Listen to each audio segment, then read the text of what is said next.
Yo guys, panibagong araw, panibagong luto na naman tayo for today's video. Ang lulutuin nga pala natin ngayon ay sinangag. May nagpasyaron sa atin ng isang mabuting kasamahan natin dito sa loob ng kwarto. Kaya naman ito ay inilagay ko sa ref para hindi masira. Kasi sabi ko nga kinabukasan ko na lang ito lulutuin. Para sa ganun naman ay may pagkain na ako at hindi na ako bibili. Hindi ko na nga rin pala isinalin sa baunan yan para bawas sa hugasin. Medyo nakakatamad kasi kapag maraming hugasin. Okay lang sana kung may hugas, walang problema. On the way na nga ako papuntang kusina kasi galing ako ng kwarto. Bali tatlo nga pala kami dito sa kwarto. Dati apat kami pero yung isa namin kasama ay nag-exit na. Hindi naman kasi ganun kalawak dito sa loob namin kaya yung mga gamit namin ay nasa loob ng kwarto. Saka lang namin nilalabas kapag tuwing magluluto. Masarap nga talaga sana kumilos kapag malaki ang kusina. Pero sa ngayon nga itis-tis muna tayo sa maliit na kusina. Saka na lang tayo mangarap kapag yumaman na tayo. Kapag yumaman nga ako, magpapagawa ako ng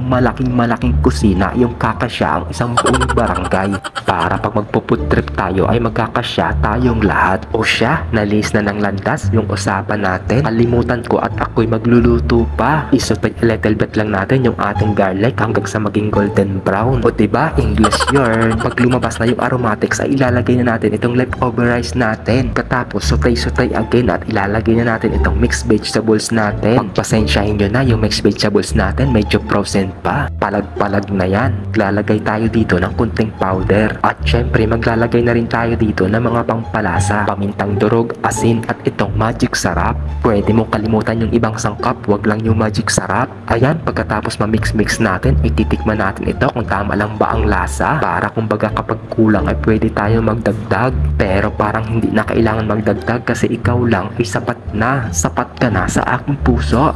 Charot! Kapag lagay na nga lang ng mantika, same pan ay ipiprito natin itong manok. Manok, tok-tulaok. O diba, ganun yun sa probinsya kapag gumigising ka ng umaga. Hindi mo na kailangan mag-alarm kasi ang mag-a-alarm sa'yo yung tok-tulaok ng manok. Abay, ewan ko pa kung hindi ka magising sa ingay ng manok. Dahil tapos na natin initin yung pernito nating manok kaya maghahain na tayo sa mga puntong ito. May tinira pala akong bawang para sa sausawan. Bumili nga rin pala ako ng yogurt at maglalagay ako dito ng mayonnaise. Bali, ang gagawin ko nga palang sausawan dito ay garlic mayo. Napakasarap din talaga itong isawsaw sa fried chicken dahil oras na rin para kumain. O diba, kahit ilang araw yung pagkain na sa loob ng ref ay hindi masisira. Kaya naman napakinabangan pa natin ito kaysa itapon. Sa sobrang mahal ng bilihin ngayon, kailangan maging masinop tayo. Pero wag naman yung sira na kasi masisira yung tiyan nyo. Mamaya inabot na ng tikata yan sa loob ng ref nyo ay niluto nyo pa rin. Eh di ako pa yung nasisi kasi sabi ko pwedeng lutuin yung mga tira-tirang pagkain. Wag ganun beshi.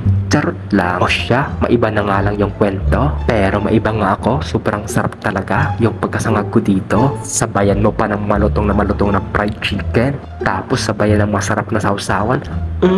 Sarap. Hindi mo pa nga pala ito na itatry sa sinangag. Itry mo na. Grabe, sobrang sarap. Talagang quality ang lasa.